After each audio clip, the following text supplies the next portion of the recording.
오늘도 오스왈드 챔버스의 주님은 나의 최고봉 1월 8일절을 먼저 나누겠습니다. 제목은 나의 희생은 살아 있습니까?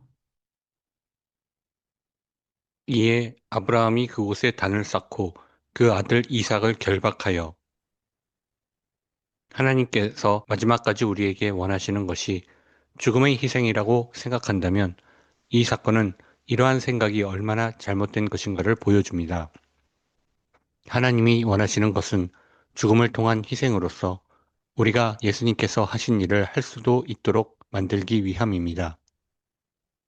곧 우리의 삶이 희생 제물이 되는 것입니다. 제가 주와 함께 죽는 자리까지 가겠나이다가 아니라 제가 주님과 함께 죽어 제 삶이 하나님께 드려지는 희생 제물이 되게 하겠나이다 라는 것입니다. 우리는 하나님이 원하시는 것은 우리가 모든 것을 포기하는 것이라고 생각하기 쉽습니다.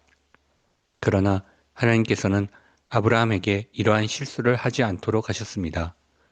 이와 같은 훈련이 우리의 삶 가운데서도 진행됩니다. 네, 비슷비슷한 내용 같은데 어, 비슷하지 않다는 거죠. 일단 좀 쉽게 생각하시다 보면 이 첫 번째 이게 아니라고 하는 것은 대부분의 많은 육신적이고 열심히 있는 신앙인들이 행동을 하고 있는 태도들이에요. 그러니까 주를 위해서 내가 뭘 하겠다는 거죠.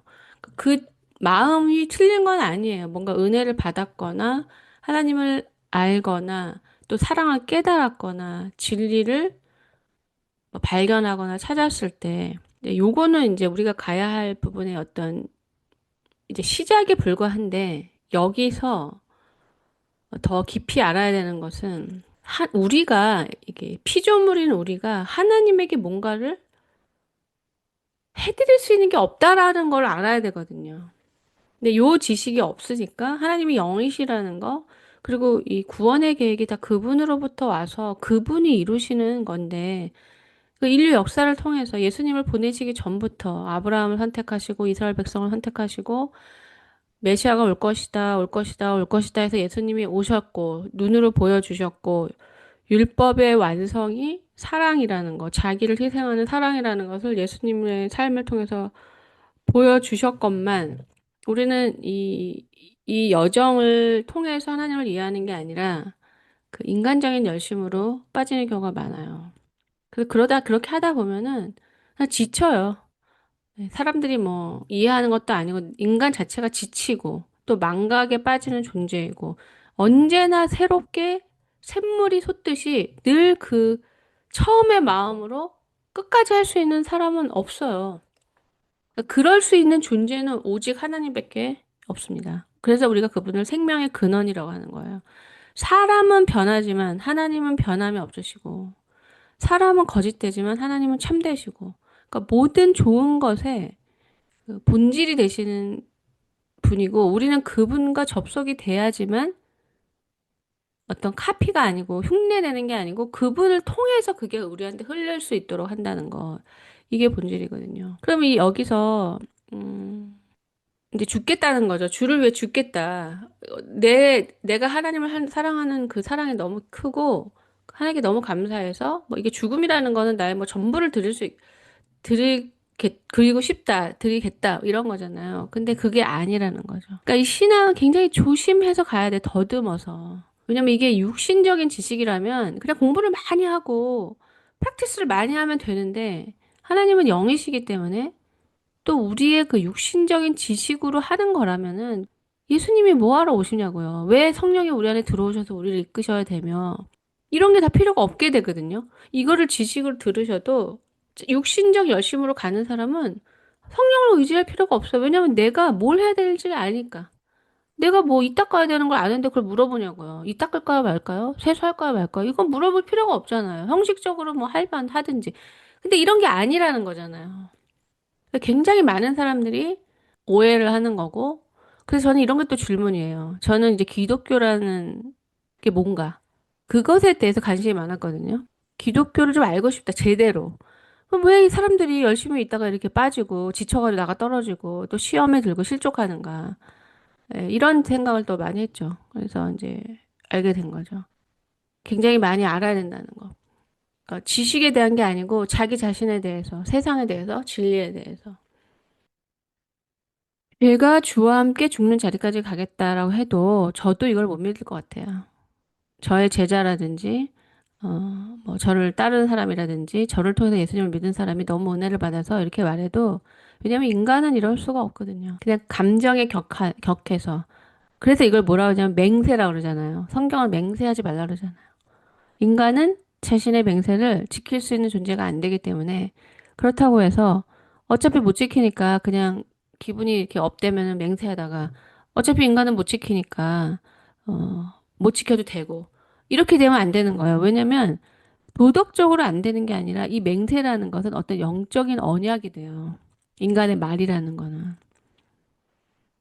왜냐면 하나님은 아, 너는 거짓말쟁이니까 내가 너를 감안해서 듣겠다. 물론 하나님이 우리가 진실하지 않으면 신뢰하진 않죠. 신뢰하실 수는 없을 거예요. 하지만 우리가 말한 것을 지워주시거나, 아, 네가 뭐 나한테 100을 주겠다고 하지만 내가 너의 그 정직함과 진정성을 이렇게 따져보니까 한 20%밖에 믿을 만하지 않아. 그러니까 네가 나한테 10억을 주겠다고? 그러면 한 1억 정도로 바친다고 내가 생각할게. 이러면 딱 좋은데 이렇게 되지가 않아요. 그래서 제가 헌금을 하시거나 후원하실 때 이걸 꼭 말씀드려요. 마음을 정말 체크하고 이게 자기가 나중에 이것을 뭐 후회하거나 어떤 허영으로 했거나 드러내려고 했거나 나중에서 알게 돼요. 그때는 아, 진심이라고 하죠. 나중에 알아도 상관이 없어요. 그것을 되돌릴 수가 없어요. 그 내용이 구약에 나오잖아요. 제가 또 이름을 잊어버렸는데 이 전쟁에서 끝나서 돌아갔을 때 가장 먼저 나에게 다가오는 존재를 제물로 바치겠다. 근데 딸이 왔잖아요. 그래서 제물로 바쳤잖아요. 그게 우리의 그 언어가 하나님 앞에서 우리가 한 말을 아 그때 실수였어요. 몰랐어요. 이런 식으로 대화할 수 있는 존재가 아니에요. 하나님은. 그렇게 되면 그냥 아무 말이나 했다가 나중에 그냥 바꾸면 되죠. 그건 아니고요. 틀렸고요. 제가 바꿀게요. 1번이라고 그랬죠? 지금 생각해보니까 2번이에요. 그럼 하나님이 우리의 그 뭐 하인이냐고요. 아, 2번이세요? 지워주고. 아, 3번이십니까? 지워주고. 이 영적인 원리를 알면은 우리가 왜 생각해야 되는지, 왜 진지해야 되는지, 그거를 깨닫게 돼요. 돌이킬 수가 없기 때문에. 네. 그래서 회개가 되게 중요한 거예요. 회개라는 거는 죄와 무지로 묶여있는 잘못된 매듭을 내가 푸는 거거든요. 아무리 내가 잊어버렸어도 내가 이걸 풀지 않으면 그대로 있어요. 그래서 문제가 어떻게 되느냐.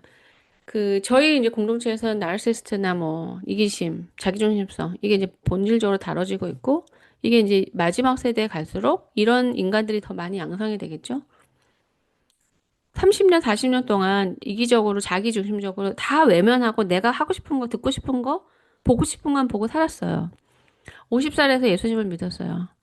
그럼 51살부터 새로운 삶이 출발되는 게 아니에요. 우리는 예수님을 믿는 그 순간부터 무엇이 죄라는 걸 알게 됐잖아요. 그 전보다는.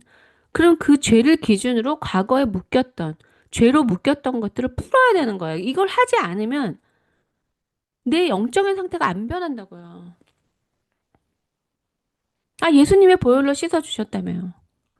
네, 예수님의 보혈로 씻어서 우리의 영혼이 깨끗해져서 영혼에 성령이 거하실 수 있게 된 거예요. 근데 우리의 육체는 계속 동일하게 죄를 짓기 때문에 죄를 짓지 않으려는 노력과 훈련이 필요해요.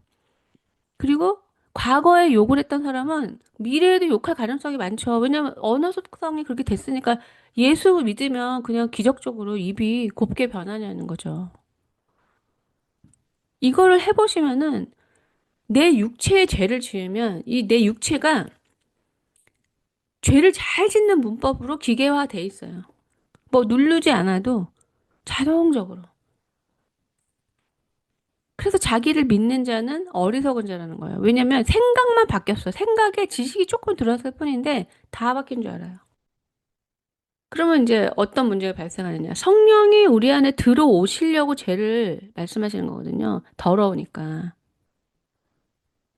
우리가 깨끗하게 됐다는 거는 하나님을 그러니까 우리의 더러운 육체에 영이 깨끗해진 거예요, 영이.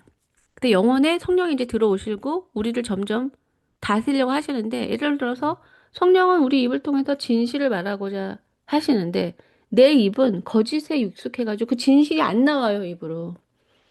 그러면 성령은 내 입을 주장하실 수가 없잖아요. 이게 내가 싸워야 할 훈련인 거예요. 그냥 자동으로 안 돼요, 이건. 어떤 것도. 그러니까 저는 어떻게 하나님이 저를 일찍 부르셔서 이 세상 사람들이 그냥 일반적으로 짓는 죄를 짓지 않았어요.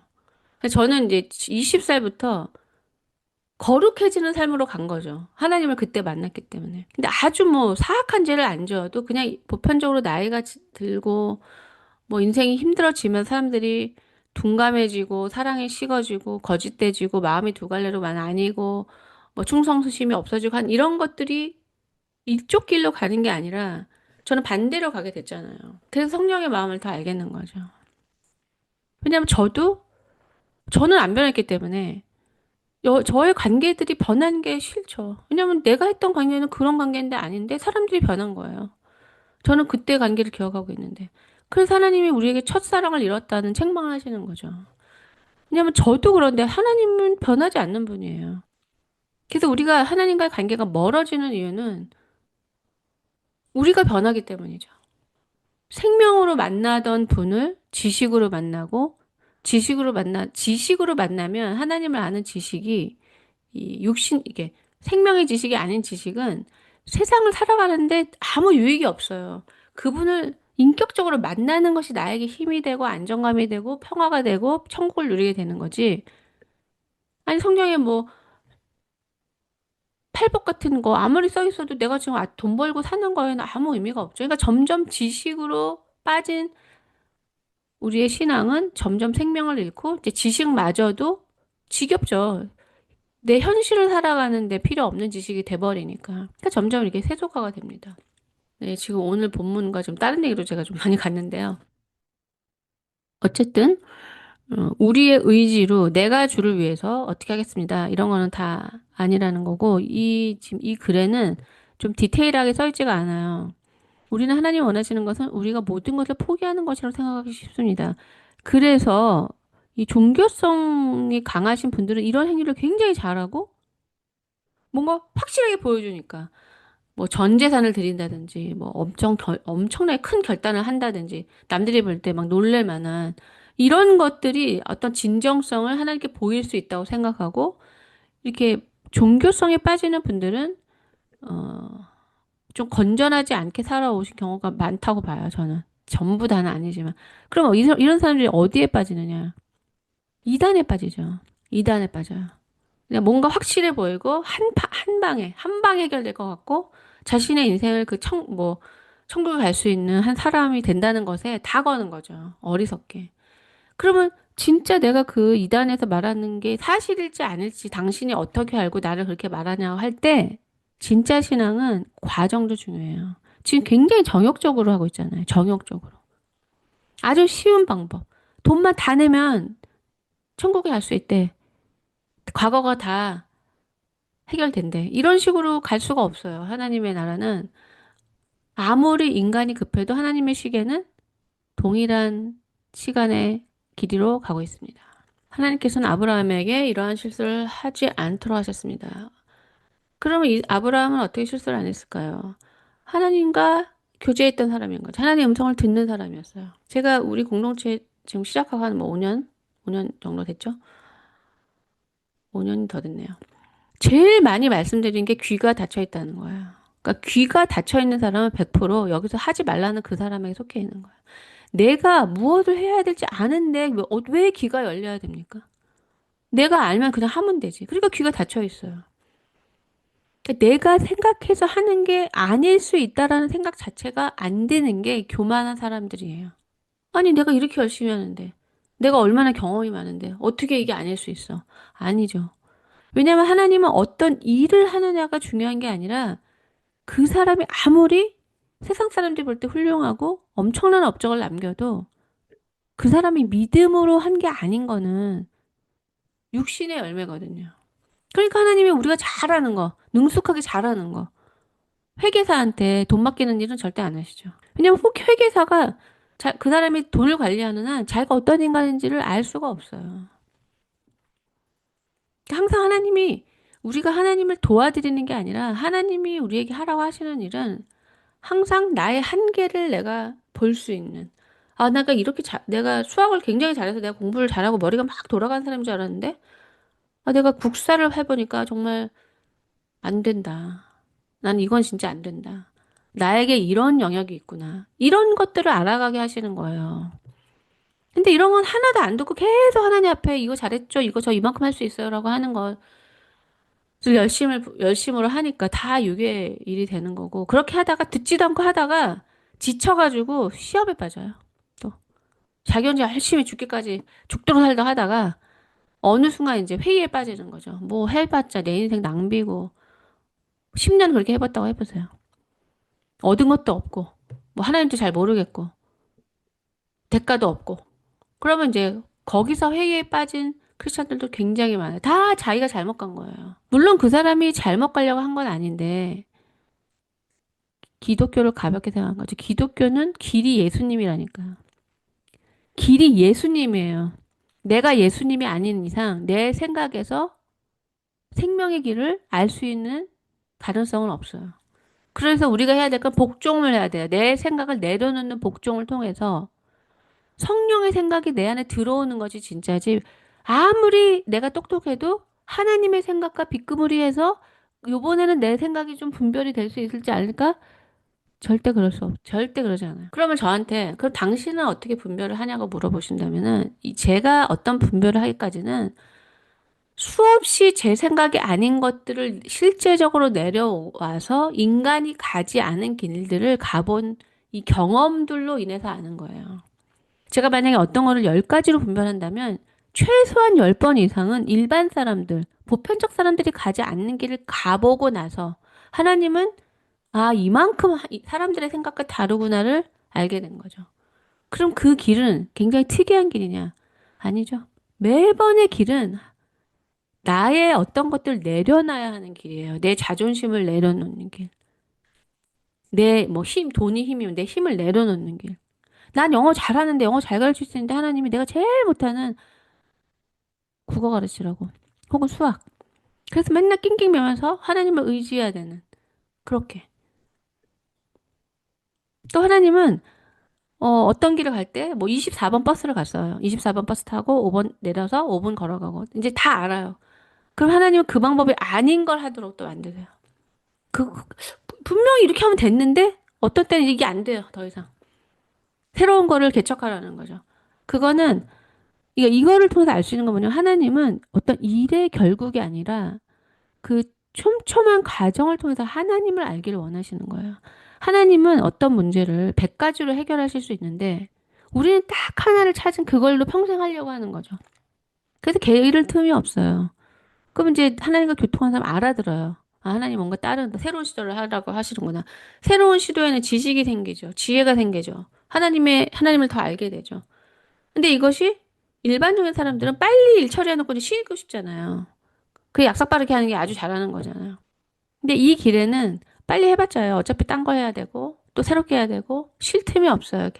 한순간이라도 순간을 영원으로 바꾸라는 말씀이라고 느낍니다. 저는 이 깨달음을 가기 전까지는 너무 힘들었어요. 이 하나님의 요구가. 아니, 어떻게 이렇게까지 나한테 계속 하라고 하실 수 있는지, 이유를 알고 싶었는데, 그걸 알려주신 것 같아요. 그러니까 제 안에 또 갈망이 생기더라고요. 아, 하나님은 이 허무한 시간을 영혼으로 바꾸라고 하시는구나. 조금이라도 더 하나님을 알기를 원하시는구나. 영생은 예수님을 아는 지식이에요. 예수님을 아는 지식이 이 땅에 박사학위 받아서 절대로 받을 수 없죠. 그래서 영생을 가지고 있는 사람이 드문 거예요. 영생을 아는 지식, 예수님을 아는 지식은 그분과 동행한 사람만 알 수 있어요. 네. 아브라함은, 그러니까 인간은 이렇게 실수할 수 있고 자기 생각대로 쉽게 빠질 수밖에 없는데 이것이 차단이 되고 이것이 저지당하는 사람은 주님과 관계하는 사람이라는 거죠. 귀가 열린 사람이라는 거죠. 그러니까 성경에 보면은 꿈에 나타나서 일로 가려고 했는데 일로 가지 마라. 심지어 바울이 이쪽으로 가려는 하나님 성령께서 막으신다. 이런 걸 알아듣는다는 거죠. 주님은 어느 곳에서도 모든 것을 버리기 위해 포기하라고 말씀하지 않으십니다. 네, 읽어주세요. 가장 가치 있는 단 한 가지, 곧 주님과 함께하는 삶을 위하여 모든 것을 포기하라는 것입니다. 이는 이러한 삶을 방해하는 모든 것을 포기하는 것을 말합니다. 주 예수 그리스도의 죽음과 일체가 되므로 다른 모든 것들을 포기하면 우리는 하나님과의 바른 관계 속에서 우리의 삶을 주님께 산 제사로 드릴 수 있게 됩니다. 이게 이제 우리가 포기하라고 하는 거가 아니고 주님과 함께하는 삶을 위해서 모든 것을 포기하라. 근데 이게 더 어려워요. 그러니까 이거를 잘 보시면 우리는 주님과 관계하는 거를 제외하고 주님을 위해서 뭔가를 하는 것에 더 익숙하고 그게 더 쉬워요. 거기서 많이 이제 종교성으로 빠지고 거기에서 하나님이 굉장히 인격적인 분이고 구원의 목적이 우리가 이제 이런 순종을 통해서 문법을 배우는 이유는 순종을 통해서 무언가를 배워가는 거는 하나님을 위해서 뭔가 일을 하는 게 아니에요. 그래서 제가 참 교회라는 개념에 대해서 참 고민을 많이 하게 됐어요. 왜냐면 교회를 가면 이제 일을 통해서 뭔가를 하잖아요. 예배도 해야 되고, 뭐, 식당도 해야 되고. 근데 이제 그런 게 불필요한 것은 아닌데, 본질이 빠지기 쉽다는 거죠. 육신적인 일을 자꾸 하다 보면은. 어떤 본질을 통해서 행위로 나아가게 하는 것이 상당히 어렵다는 것을 저 자신을 통해서 보고, 하지만 이게 없이는 교회는 생명력을 잃기가 되게 쉽다는 거죠. 그러니까 구원의 목적은 예수 그리스도를 아는 거예요. 그러니까 그분이 어떤 분인지를 계속 알아가는 것이 내 자신의 인격적 성장이 되는 거예요. 배우는 거예요, 그분에게. 세상의 지식이 아닌. 그래서 우리가 복음이 들어간 곳에는 인간을 어떻게 대해야 되는지, 힘이 지배하는, 약육강식으로 지배되는 이 땅에서 복음이 들어간 곳에는 인간은 하나님의 형상으로 지음을 받았기 때문에 존귀하다는 이런 인간 존중이 복음을 통해서 알려지는 거거든요. 그래서 우리가 반드시 신앙은 그분과 관계하는 것으로 시작이 돼야 돼요. 근데 이게 너무 안 되는 거죠. 왜 안 될까? 또 제가 고민을 했겠죠? 제 생각에는 회개가 안 되는 거. 회개가 아니에요. 죄인이 아니야. 죄인이 아니라 모범생이야. 너무 잘할 게 많고 하나님 앞에 내가 얼마나 잘하는지를 보여주고 싶은 여기서 출발하니까 하면 할수록 육체가 강해지고 하면 할수록 성령과 멀어지고 이해도 못해요. 제가 하는 말을. 뭐 그런 시간도 있죠. 처음부터 뭐 사람이 인생이 허무하고 나는 아무것도 모르고 이거 완전 다 철학자죠. 모든 인간이 그럴 수는 없잖아요. 그러니까 하나님이 때로는 그러니까 우리에게 주시는 가장 큰 복은 가난한 심령을 주시는 거예요. 나에게 하나님이 정말 필요하다. 이 깨달음은 사람이 줄 수가 없거든요. 그래서 기도해야 되는 거예요. 이쪽으로 오신 분들은 이제 답을 알죠. 그렇지만 이쪽으로 오게 되기 위한 그 깨달음, 지식으로 배우는 게 아니라 한 인간이 그 깨닫는 거는 사람이 만들 수가 없어요. 그러니까 제가 아무리 열심히 올바른 지식을 전한다고 해도 그 지식을 들어서 그 사람이 깨달아지는 게 아니거든요. 그러니까 모든 일은 다 성령이 하실 수밖에 없게 만들어 놓으셨어요. 저는 열심으로 순전한 진리를 전하고 제가 기도하는 바는 이것을 듣는 사람들이 깨닫게 해달라는 건 이렇게 기도해야 되는 거죠. 그러니까 성령을 떠나서 어떻게 할 수 있겠습니까? 그리고 주를 위해서 모든 것을 버리겠다, 포기하겠다, 이것은 이제 모세가 보여줬던 거죠. 그 사람이 무슨 나쁜 의도가 있었겠어요. 그렇게 어렵게 살아나서 또 신앙 좋은 어머니 밑에서 유모로 하나님의 은혜로 또 자신에게 이제 자신의 어떤 사명, 자기 민족이 어떤 민족인지, 또 하나님이 자신의 민족을 어떻게 이끄셨는지. 근데 그렇구나. 내가 이렇게 죽을 뻔했는데 살아나서 내가 이렇게 왕자의 자리까지 올랐으니 분명히 내가 이 백성을 구원하기 위해서 하나님이 선택한 사람이라는 게 너무 당연하지 않겠습니까? 그 사람 안에 무슨 나쁜 의도가 있겠어요. 하지만 그래도 안 된다는 거예요. 모세 같은 사람이 40년 광야에서 양을 쳤어요. 그러니까 그 과정이 우리가 하나님이 어떤 분인지를 알게 되는 시간이에요. 아무것도 할 수 없는 시간. 그냥 무기력하고, 무력하고, 나는 아무것도 아닌 것 같고, 뭐 슬프기도 하고, 존재감 떨어지고, 자존심 떨어지고, 이런 거. 이런 시간들을 통해서 모세를 하나님 부르셨을 때 모세가 자기는 아무것도 못한 사람이라고 그게 겸손해야지가 아니고 그 40년 정도의 시간, 양치는 시간 속에서 그렇게 느껴지는 거야, 이제.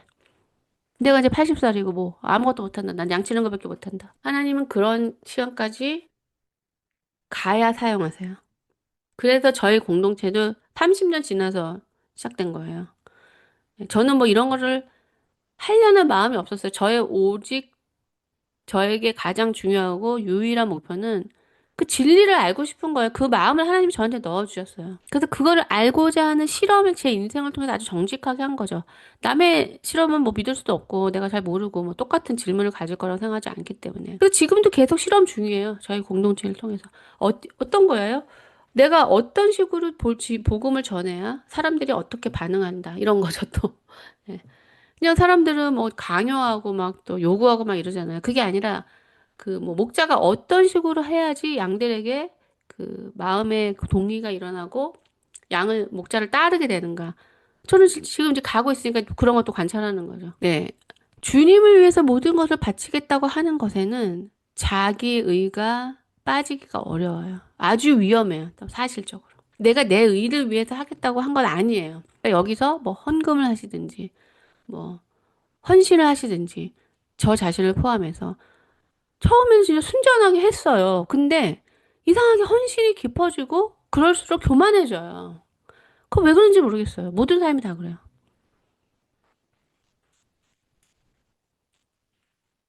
예, 자기 의로부터 절대 벗어나지 못하고 하나님이 그래서 이렇게 받지 않으시고 그러니까 인간은 로마서에 나오잖아요. 의를 위하여 자신의 목숨을 버리는 사람이 있다. 인간은 하나님 형상이 조금이라도 있기 때문에 가치 있는 것을 위해서 자신의 것을 내어놓는 그런 마음이 있어요. 그것도 아주 귀한 마음이죠. 아주 이기적이고 자기밖에 모르고 이 공동체와 하여튼 그 사람을 제외한 사람들이 볼 때는 이 사람은 불필요한 인간이다. 그냥 인생이 쓰레기다. 이렇게 사는 사람도 있지만 자기를 헌신해서 자신 주위에 있는 사람들에게 유익이 되게 하고 싶은 불신자들도 있어요. 근데 이제 문제는 그 선이 어떻게 비교되냐면 하나님의 사랑은 아주 가치 없는 것을 위해서 그분의 전부를 내려놓으셨다는 이 엄청난 선에 인간의 선이 비교를 당하는 거예요. 너한테 가치 있는 것을 위해 죽었지. 애국을 위해서, 나라를 위해서, 독립운동하기 위해서. 너의 전 재산 내려놨지. 어떻게 그럴 수가 있나. 매국노들도 있고, 친일파도 있고, 그런 사람들을 위해서 엄청나게 훌륭하죠. 하지만, 말기암 걸린 노숙자를 위해서 자신의 그 상속자가 간 이식을 해주고, 그 말기암 걸린 파렴치한 노숙자를 살리기 위해 삼성가가 그 전 재산을 몇 조를 다 팔아가지고 그 한 인간을 살려보려고 한다는 것은 있을 수 없는 일이라. 그게 하나님이 하신 사랑이기 때문에 인간의 의는 더럽다는 거예요. 그분에 비해서는. 왜냐면 그분은 흠이 없으시니까. 그런데 우리는 그분과 교제하기 위한 대가를 치르고 하지 않나요? 그거는 뭐냐면 그분이 어떤 분인지를 모르는 거예요. 그러니까 이 전 단계, 내가 주를 위해서 뭐 내 모든 것을 포기하겠다, 다 바치겠다고 하는 것에는 많은 종교에도 이게 있어요. 근데 이 종교성은 다 자신을 위해서 하는 거거든요. 그러니까 어떻게 보면 신이 자기가 신을 만드는 거예요. 자기가 생각하는 신. 이렇게 하면 이렇게 해주겠지. 이렇게. 주님과 함께하는 삶이 살면 참 쉬울 것 같은데 왜 그게 어렵다는 거지? 오히려 내 걸 다 내려놓는 것보다 주님과 관계하는 게 훨씬 쉬울 것 같은데. 일단 약간 이런 생각이 드실 거예요. 그분이 어떤 분인지를 아시면은 우리가 생각하는 관계는 관계가 아니라는 거죠. 왜? 이분과 관계하기 위해서는 우상이 없어야 돼요. 근데 우리는 우상, 산당, 집안에 베트남 사람들, 저 이 동네는 베트남 쌀국수 집이 있는데요. 거기 가면 이렇게 조그만 인형, 부처님 같이 생긴 그런 인형 촛불 켜놓은 가게에 그렇게 해놓은 집이 꽤 많아요. 그러니까 우리는 하나님을 믿는다고 하면서 그런 거, 기독교인들이 그런 거 보면 굉장히 싫어하지만 수많은 우상을 가지고 거기에 플러스 하나님과도 관계한다고 하기 때문에 하나님과 관계가 안 되는 줄을 모르고 하나님과 관계가 안 되고 혼자서 일방통행으로 관계를 하는 거죠. 종교성으로. 왜냐면 하나님과 관계하는 것이 생명이에요. 이게 이 기독교의 굉장히 위대함이에요. 죄인이고 이기적이고 이게 한계가 많은 유한한 인간이 아, 내가 이렇게 유한하고 피조된 존재고 딱 하나님이 계시구나라는 것을 듣고 자신의 죄를 회개해서 나를 지으신 분에게 관심을 가지면서 그분의 기준으로 내가 관계하려고 하는 거. 그럼 뭐겠어요? 그래서 제가 맨날 그 길거리 애를 입양했다는 얘기를 하는 거잖아요. 그거하고 비교할 수 없는 얘기죠. 그런 존재가 가까이 할 수도 없는 분을 만났는데 우리는 무례하고 더럽고 그분 앞에서 욕하고 무례행하고 참지 못하고 분노하면서 함부로 그냥 하나님을 난도질을 하는 거야, 그냥. 자기 자식한테 함부로 하듯이, 자기 부모한테 함부로 하듯이 하나도 바뀌지 않은 상태에서 종한테 우리 요즘에 뭐 갑질하는 국회의원들 나오잖아요. 딱 그렇게. 근데 어떻게 그 사람이 하나님을 위해서 모든 걸 버린다는데 그게 무슨 진정성이 있겠으며 신앙에 어떤 진정성이 있는 겁니까? 하나님과 관계하기 위해서 모든 것을 포기한다는 것은 그 성경에 써 있잖아요. 밭에 보화가 발견, 밭에서 보화를 찾은 사람은 이게 내가 정말 찾는, 정말 이거보다 더 귀한 게 없다라고 하는 사람은 자신의 전 재산을 팔아서 그 밭을 산다는 거. 그게 바로 그 관계예요. 그분과 관계하기 위해서 이거는 돈을 다 갖다 바치라는 얘기가 아니에요. 내 마음이 온전히 그분께 가 있는다는 걸 얘기하는 거예요. 이게 눈에 보이는 것은 이차적인 거죠. 왜냐면 제가 만난 분들은 마음이 하나도 없이 행동만 해요. 뭐 왜 그런지도 좀 알았겠지만 그런 경우의 사람들은요. 일단 행동보다는 마음부터 먼저 만들어야 돼요. 그 마음이 왜 없이 행동만 할까요? 마음이 없게 된 이유는 죄 때문이에요. 예전에는 행동도 안 했으니까 행동하는 것이 굉장히 회개라고 생각하시는데 죄가 있으면은 뭘 해도 이기적이에요. 왜냐면 생명이 없으니까. 그래서 안 할 때는 내가 되게 이기적이고 아무것도 안 하는 인간이고 좀 파렴치한 인간이라고 생각해요. 좀 나 이기적이지. 뭘 하면은 굉장히 괜찮은 인간이라고 생각하는 더 큰 이기심, 더 큰 자기중심성. 네, 주님을 이렇게 발견하는 사람들은 굉장히 드물어요. 어떻게 발견하겠어요? 죄를 회개해야죠. 회개하셔, 회개하셔가 아니고 이 깨달음. 내가 정말 비참하다. 성경에 써 있지만 계시록에 너는 부요해서 아무것도 부족한 것이 없다고 말하지만 너는 벌거벗은 자다. 하나님 보실 때. 너의 의는 더럽고 속은 더럽고 입으로는 저주의 입을 말하고 시기 질투 저주 미움 뭐가 있냐 선한 게. 근데 그런 영적인 관점으로 자기를 보지 못한다는 것은 구원의 시작이 일어나지 않았다는 거죠.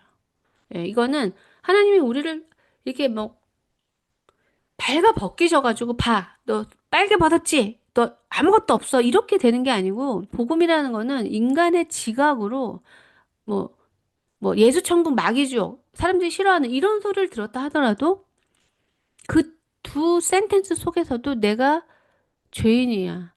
라는 그 어떤 양심의 울림 속에서 스스로를 돌아보는 이런 행위를 통해서 가는 거예요.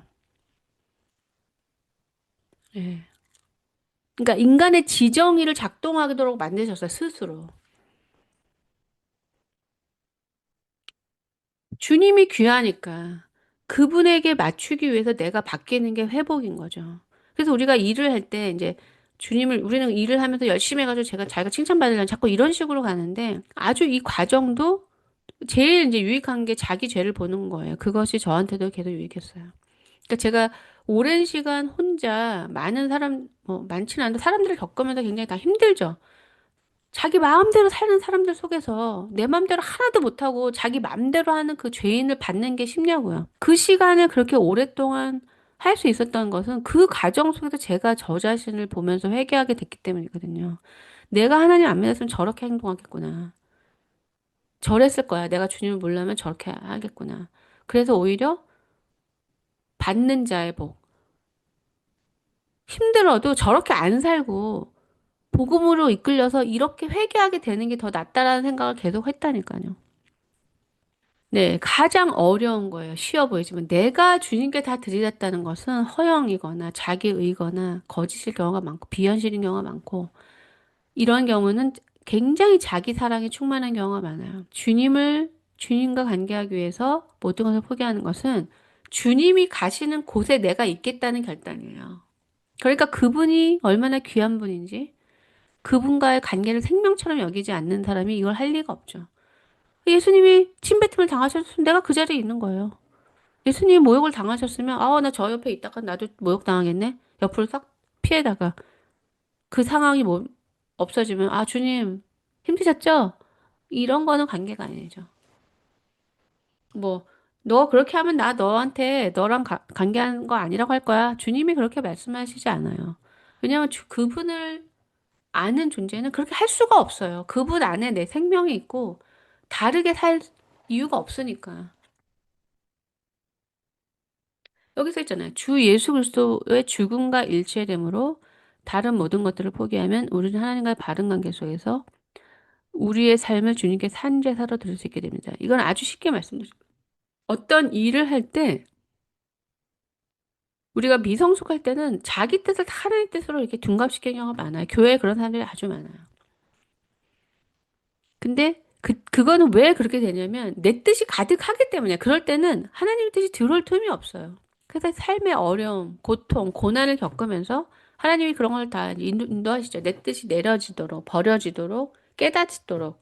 그런 시간을 거치면서 조금씩 깨달으면서 하나님 뜻에 붙드는 게 그것이 지혜구나. 이렇게 깨달아 가도록 우리 인생을 인도하시는 거죠. 그래도 영과 육의 선택 속에서 자신을 완전히 내려놓지 못하는 경우가 많아요. 그러니까 이거를 이제 권리 포기라 그러죠. 그래서 주님과 연합되기 위해서 권리를 포기하는 거지, 늘 난 당하고 손해봐도 된다라는 말이 아니에요. 그거를 당하게 돼요. 그 이유는 주님과 연합되기 위해서 내 권리를 내려놓는 거야. 그분의 권리에 내가 들어가는 거죠. 근데 이것이 없이 하나님과의 관계, 예수 그리스도의 관계가 없이 이런 흉내를 내시면 이거는 굉장히 이제 종교적인 사람이 되는 거죠. 바리새인이 돼요. 그럼 사람을 막 의식해가지고 더 많이 하게 돼요. 사람들이 이렇게 확실하게 내가 제자처럼 보이기 위해서는 내 마음이 아까워도 안 아까운 척. 탁. 그래서 제가 어떤 헌신하거나 헌금하거나 뭐 이러실 때도 계산을 잘 해서 마음을 잘 만들어서 해라는 거예요.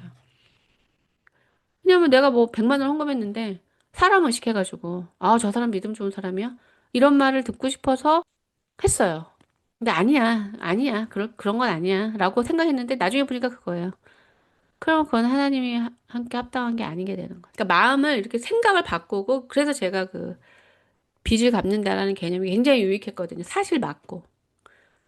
왜냐면 우리 사랑을 안 해본 사람들은 모르는 게 제가 정말 힘든 게요. 내가 어떤 사람에게 뭐 몇 번에 걸쳐서 5천만 원을 빌려줬어요. 주면서 나한테 갚지 마. 그럼 이런 사람들도 진지하게 안 됐죠. 그거 갚지 말래. 요 소리만 들어요. 그래서 둘이서 식당에 갔어요. 5천만 원이나 빌려줬어요. 어려운 상황에서. 뭐 빚을 갚아줬다고 합시다. 안 갚아도 된다. 나중에 누군가 갚아라.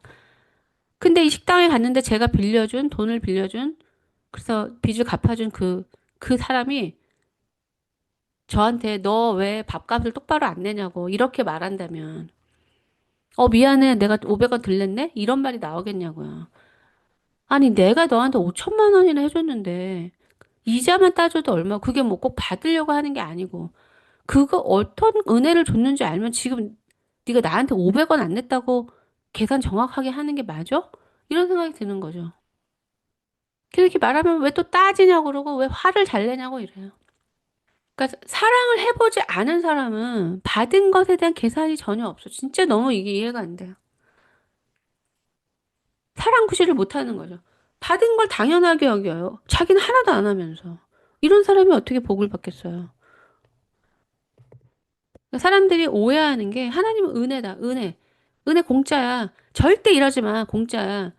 이게 정말 너무나 잘못 가르쳐지는 거예요. 하나님은 저는 깨달았어요, 평생. 30년 넘게 가. 이게 정말 궁금했거든요. 은혜냐, 율법이냐. 하나님은 은혜를 주시고 율법을 완성시키세요. 네가 갚을 수 없는 그 은혜를 받았다면 그 은혜에 합당한 태도는 마음과 뜻과 정성을 다해서 나를 사랑하는 거다. 은혜만 싹 빼먹고, 아이, 공짜네. 이거는 은혜를 받지 못한 거예요. 하나님이 무서운 분이죠. 예. 왜냐하면 우리는 그 생명의 대가를 갚을 수가 없어요. 예수님이 돌아가셔서 우리가 받은 것을 어떻게 갚습니까? 예수님이 없는데 우리는 죄인이고 죄인은 아무리 죽어도 죄를 살 수 없어요. 그러니까 안 갚아도 돼가 아니고 그러니까 갚을 수 없는 은혜를 받았으니까 전심으로 하나님을 사랑하라는 거예요. 죽음을 위하여 당신의 삶을 죽게 드리는 것은 하나님께 아무 가치가 없습니다. 하나님이 원하시는 것은 당신의 산 제사입니다. 예수님을 통하여 구원받고 거룩하게 되어진 당신의 모든 능력을 하나님께서 사용하게 하십시오. 이러한 제사가 하나님께서 받으시는 산 제사입니다. 네, 어떤 형제님이 말씀하신 것처럼 복음의 은혜가 안 깨달아지니까 어떤 행위가 감사와 희생의 제사가 되지 않는다. 네, 그것도 제가 또 고민 중이죠. 네. 신앙은 뭔가가 막히면 거기를 해결하지 않고는 진도가 안 나가요. 그러니까 이거는 저는 이제 이런 것들을 이제 해결하는 그런 사람이지만 이 죄도 마찬가지예요. 어떤 수없이 우리가 죄가 많죠. 이제 어떤 자매님이 말씀하신 회피의 죄 많이 계시죠. 회피. 회피 안 하기가 얼마나 어려운데요. 뭐 회피뿐만 아니라 거짓, 뭐 자기중심 많죠. 근데 어느 순간 하나님이 그걸 알려주셨어요. 그러면 그것을 버리지 않는 이상 그 전까지는 은혜가 충만했는데 이제부터는 회피할 때마다 생명이 싹 없어져요. 하나님 걸 다루라는 거죠. 그렇게 하나씩 하나씩 하나님이 이 생명을 통해서 알려주세요. 하나님과 관계할 수 있는 사람으로 만들어 가시는 거죠. 그런데 하나님이 가까이 계시다가 멀리 계셨는지도 모르는데 그거는 굉장히 이렇게 관계가 멀다는 거죠.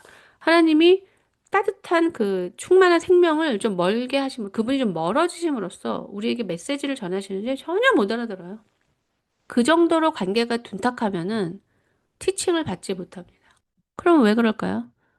다 죄예요. 죄가 자라기 시작하면은 마음이 완악해지고 마음이 완고해지면 고집이 세지고 고집이 세지면 또 자기 뜻이 강해지고 그러니까 계속 강력하게 자기의 그 야망과 어, 욕망을 위해서 막 가는 거죠. 그래서 옆에서 말하면 다 신경질 나는 거죠. 그런 길로 가니까 안 들리죠. 그런데 나는 한 발자국을 어디로 디뎌야 될지 모르겠다. 계속 내가 열심히 디뎠는데 다 그냥 뭐 지뢰 밟아서 다 잘라지고 또 다치고 넘어지고 이제 난 너무 무서워가지고 어디로 밟아야 될지 알려주시는 대로만 해야겠다라는 그 집중이 있으면 그때 알게 돼요. 네, 그러니까 우리가 막 하나님께 뭔가를 보여드리려고 하는 이런 것은 좀 위험하고 권리 포기, 자신의 뜻을 내려놓는 거. 네, 그 자기의 뜻을 내려놓는 거, 다른 사람의 뜻을 따라보는 거. 내가 타인의 뜻도 못 듣는데, 왜 못 듣냐면요. 내가 너무 옳아서 그래요. 내가 너무 옳은 것 같은데 다른 사람, 틀린 사람의 뜻을 어떻게 찾아갑니까? 이 정도면 상당히 이제 위험한 상태죠. 왜냐면 자기가 너무 옳은 사람이면 회개한 사람인지 물어봐야 돼요. 거긴 이미 많이 이제 멀어져 간 거죠. 그 생명에 온유하고 은혜를 받을 수 있는 그 죄로부터 그 가시와 엉겅퀴로부터 좀 벗어난 그 보드라운 마음에서 다시 가시와 엉겅퀴란 잡초가 자라가지고 마음이 또 둔감해진 상태입니다. 네, 자아를 복종하는 거.